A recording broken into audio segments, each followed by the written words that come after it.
Hello, I'm going to read aloud the story Everyday Use by Alice Walker. I know I'm probably not going to do it any justice, and you'd much rather read it uh, or hear it read by Alice Walker, but it's just little old me, and we're going to make this work.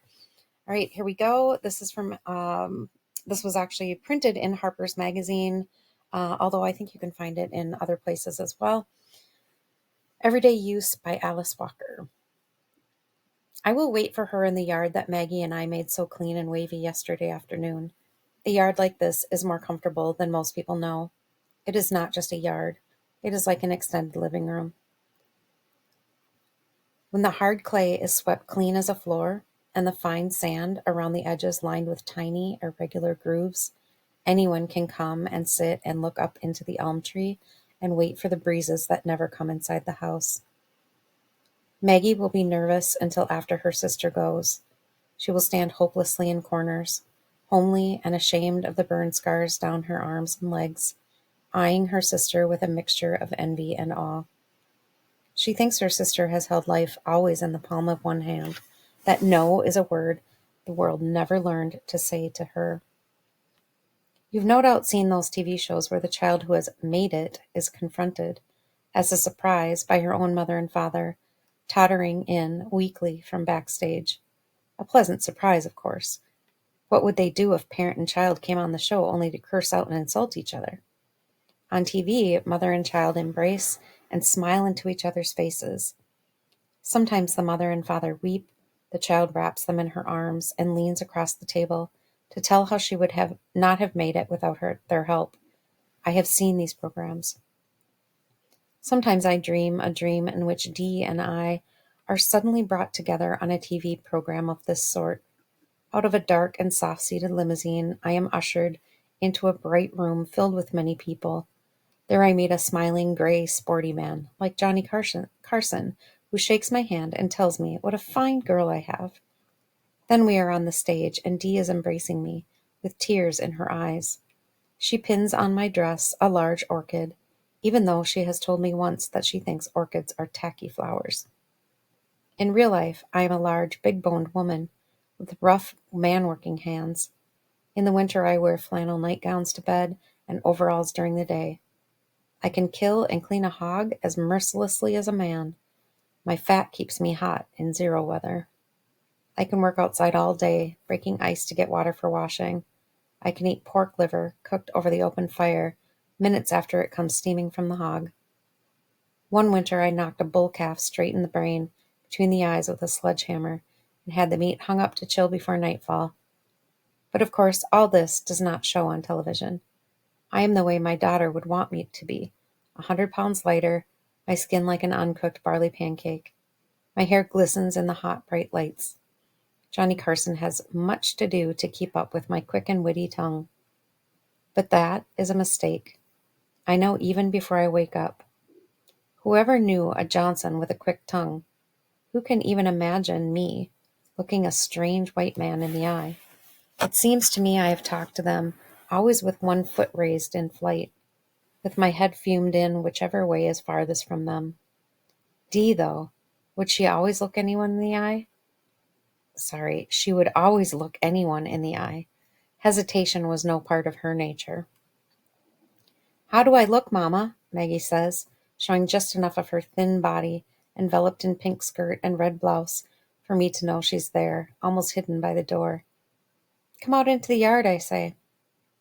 Have you ever seen a lame animal, perhaps a dog, run over by some careless person, rich enough to own a car, sidle up to someone who is ignorant enough to be kind to him?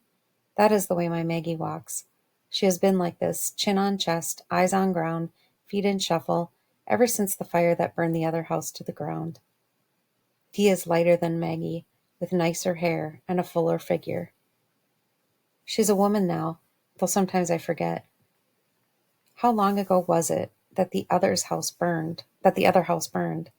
10, 12 years?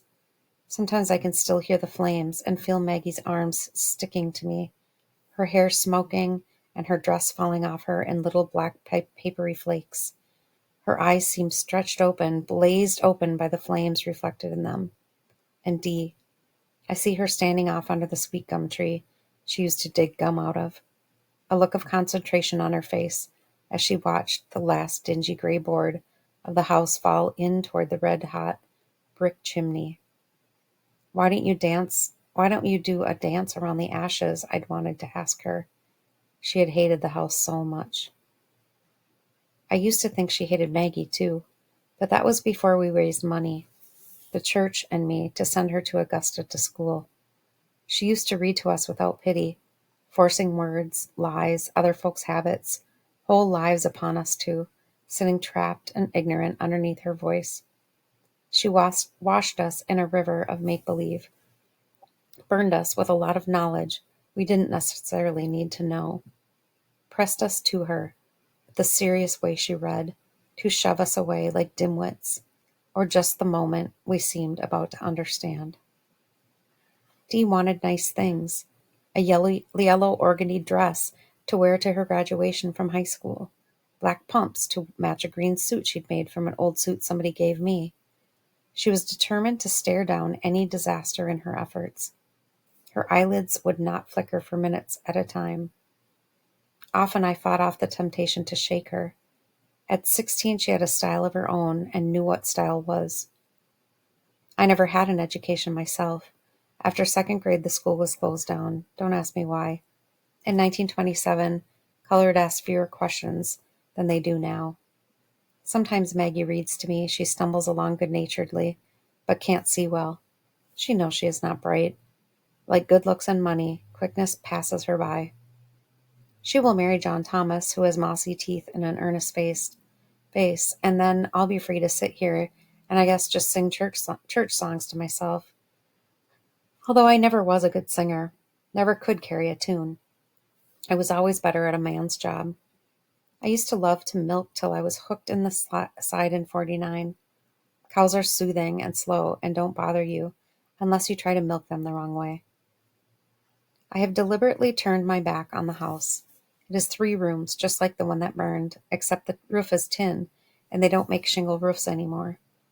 There are no real windows, just some holes cut in the sides like the portholes in a ship, but not round and not square, with rawhide holding the shutters up on the outside. This house is in a pasture, too, like the other one. No doubt when Dee sees it, she will want to tear it down. She wrote me once that no matter where we choose to live, she will manage to come and see us, but she will never bring her friends. Maggie and I thought about this, and Maggie asked me, "Mama, when did Dee ever have any friends?" She had a few, furtive boys in pink shirts hanging about on wash day after school, nervous girls who never laughed. Impressed with her, they worshipped the well-turned phrase, the cute shape, the scalding humor that erupted like bubbles in lie. She read to them. When she was courting Jimmy T, she didn't have much to pay to us. She didn't have much time to pay to us, but turned all her fault-finding power on him. He flew to marry a cheap city girl from a family of ignorant, flashy people. She hardly had time to recompose herself. When she comes, I will meet... But there they are. Maggie attempts to make a dash for the house, in her shuffling way, but I stay with her in my mind. But I stay her with my hand. "Come back here," I say, and she stops and tries to dig a well in the sand with her toe. It is hard to see them clearly through the strong sun, but even the first glimpse of leg out of the car tells me it is Dee. Her feet were always neat-looking, as if God himself had shaped them with a certain style. From the other side of the car comes a short, stocky man. Hair is all over his head, a foot long, and hanging from his chin like a kinky mule tail. I hear Maggie suck in her breath. "Oh," is what it sounds like when you see the wriggling end of a snake just in front of your foot on the road. "Oh." D next. A dress down to the ground in this hot weather. A dress so loud it hurts my eyes. There are yellows and oranges, enough to throw back the light of the sun. I feel my whole face warming from the heat waves it throws out. Earrings gold, too, and hanging down to her shoulders. Bracelets dangling and making noises when she moves her arm up to shake the folds of the dress out of her armpits. The dress is loose and flows, and she walks closer. I like it. I hear Maggie go, again. It is her sister's hair. It stands straight up like the wool on a sheep. It is black as night, and around the edges are two long pigtails that rope about like small lizards disappearing behind her ears. Wazoo Sotino, she says, coming on in that gliding way the dress makes her move. The short, stocky fellow with the hair to his navel is all grinning, and he follows up with Assalamualaikum, my mother and sister. He moves to hug Maggie, but she falls back, right up against the back of my chair. I feel her trembling there, and when I look up, I see the perspiration falling off her chin. Don't get up, says Dee. Since I am stout, it takes something of a push. You can see me trying to move a second or two before I make it. She turns, showing white heels through her sandals, and goes back to the car. Out she peeks next with a Polaroid. She stoops down quickly and snaps off, picture after picture, of me sitting there in front of the house with Maggie cowering behind me. She never takes a shot without making sure the house is included. When a cow comes nibbling around the edge of the yard, she snaps it, and me and Maggie and the house. Then she puts the Polaroid on the back seat of the car and comes up and kisses me on the forehead. Meanwhile, Alasalama is going through motions with Maggie's hand. Maggie's hand is as limp as a fish and probably as cold, despite the sweat, and she keeps trying to pull it back. It looks like Assalamualaikum wants to shake hands, but wants to do it fancy.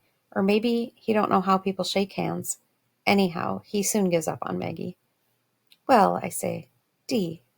No, Mama, she says, not Dee. Wangaru Liwanaka Kemanjo. What happened to Dee, I wanted to know. She's dead, Wangaro said. I couldn't bear it any longer being named after the people who oppressed me. You know as well as me, you was named after your aunt Dee. Dee is my sister. She named Dee. We call her Big D after Dee was born. But who was she named after?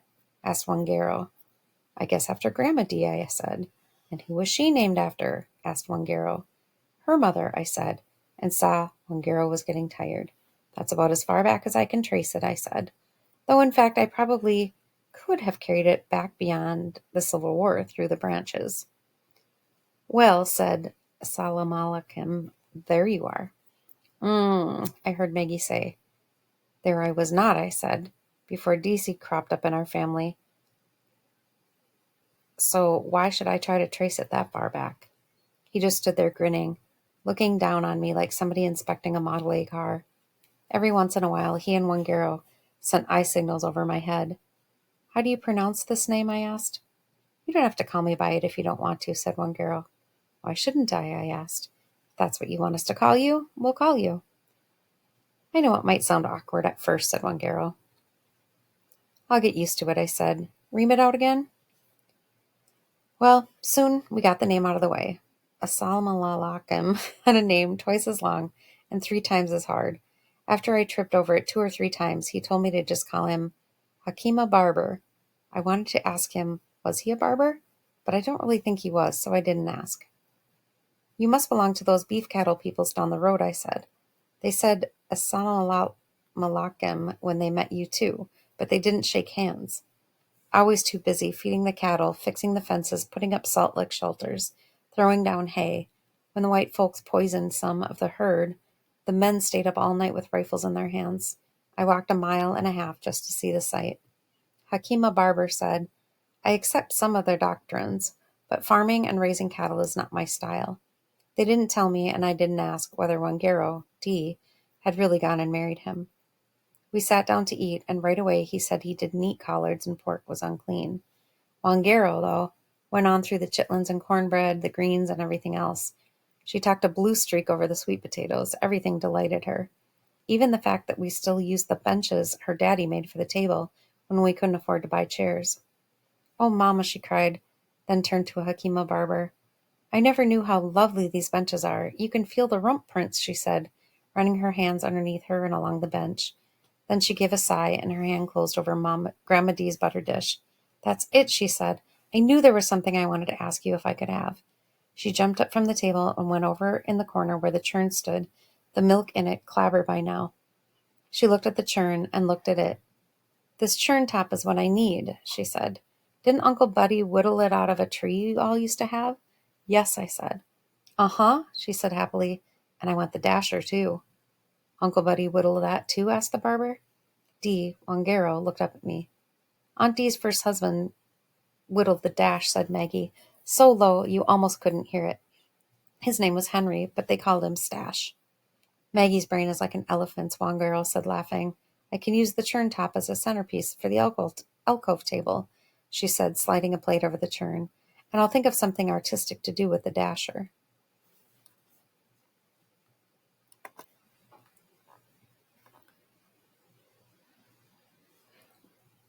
When she finished wrapping the dasher, the handle stuck out. I took it for a moment in my hands.